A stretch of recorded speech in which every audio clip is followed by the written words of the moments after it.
Okay, picking up where we left off, we're on Chapter 5, page 188. What are the consequences of having a poor scope? We talked about how the later in the process that you make a change, the more it's going to cost you, right? Okay, cool. The next one talks about the WBS strategies. When you're putting these things together, there's basically a list of things that WBSs ought to do. Okay, a WBS ought to do this and this and this and this and this. So one of the questions might be, which of the following, are valid strategies for, producing a work breakdown structure? Or it may be one of those things that basically says, what's the significance of this one thing or something like that. Likewise, the work package. So the work package, if you recall, is that level, and it's not always the same level. It could be level 3 over here and level 5 or 18 someplace else. But the work package is somehow unique. If you could tell me what that unique thing is that makes a work package, then you'd be able to answer the question. Yay! Continuing on page 204, they talk about some of the best practices associated with WBSs. So if you can remember what those are, I think you'd be good to go. All WBSs ought to have this and ought to be that and those kinds of things. Okay, the next one is Chapter 6 on schedules. So I mentioned, for example, the change control board. So I originally had planned to take 6 months to do this project, and it ended up taking me 12 months. Have I blown the schedule? And the answer is, I don't know, because I need to look at all the approved changes. If you had 18 approved changes that moved it out to the whole project now taking twice as long, well then the answer is no, I haven't blown the schedule, right? And people tend to forget this, probably because it doesn't make very good headlines. It's always better to have a headline that says, the original project estimate was 1 year, but now it's going to take 2, and ah ha ha ha. When reality is, no, I got approved extensions. You approved them. Why are you complaining? Okay. Schedules. Schedule management. So during Chapter 5, we're kind of putting together the scope, and so our WBSs are kind of wimpy.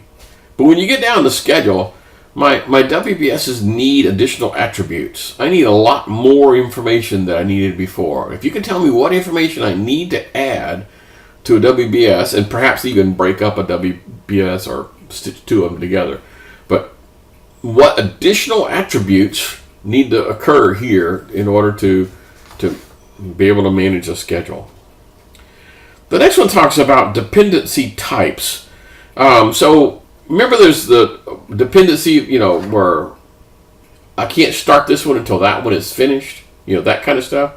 And there was like 4 different ones. There's a finish to finish and start to start and start to finish and finish to start. Those kinds of things. I may pick out one of them, or I may just give you some examples and say, how does this work?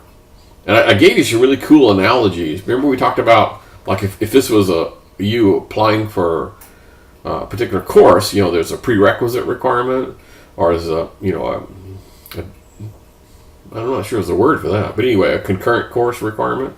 Okay. So dependency types. The next one talks about network diagrams. If you remember, there was 2 different types of network diagrams. One was an arrow diagramming method, and that kind of stuff.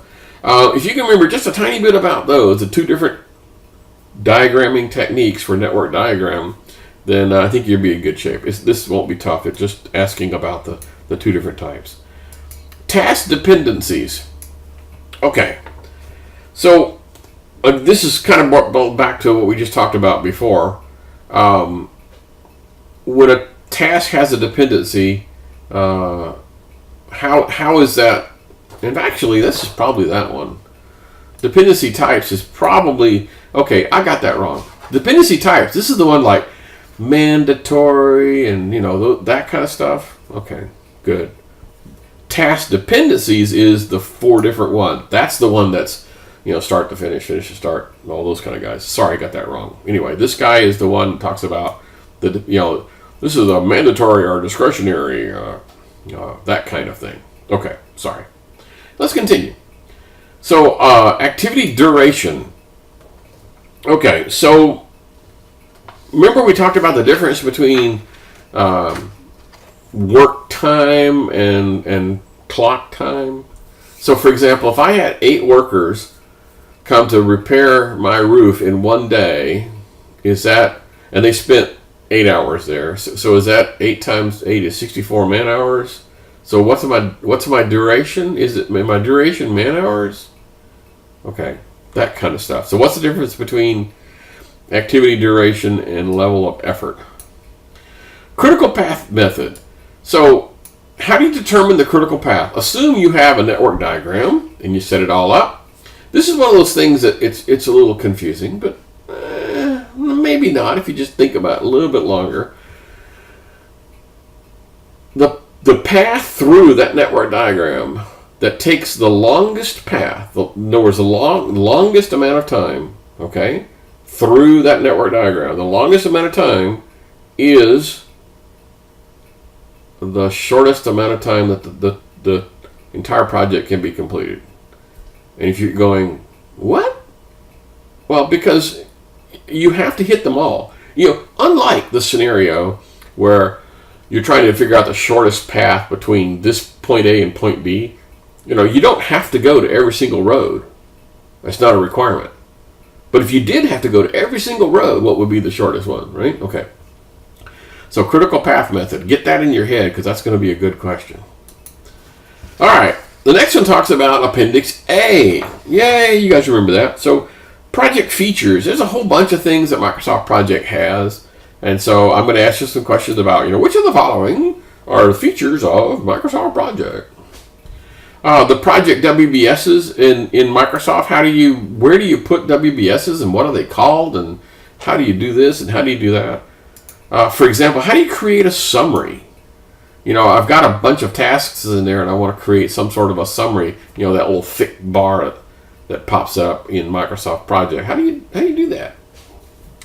How do you create a milestone? Or how do you detect how do you look at one and see that it's a milestone? What's the difference between a milestone and a task by just looking at it? That'd be a good question. And the thing about duration, remember we talked about how 1 week does not equal 7 days, right? Okay. So I'm going to ask you some about elapsed days and elapsed weeks. Okay, good. And then dependencies. So dependencies, you guys know how these things work. I mean, it's very common that a task would have at least one dependency. Quite frankly, more than one. And almost all of the tasks are going to have at least one. Okay, good.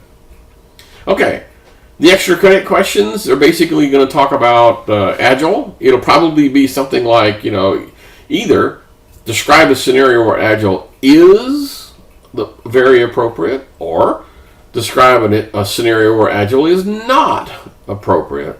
That'd be a good question. And the last one is the requirement story.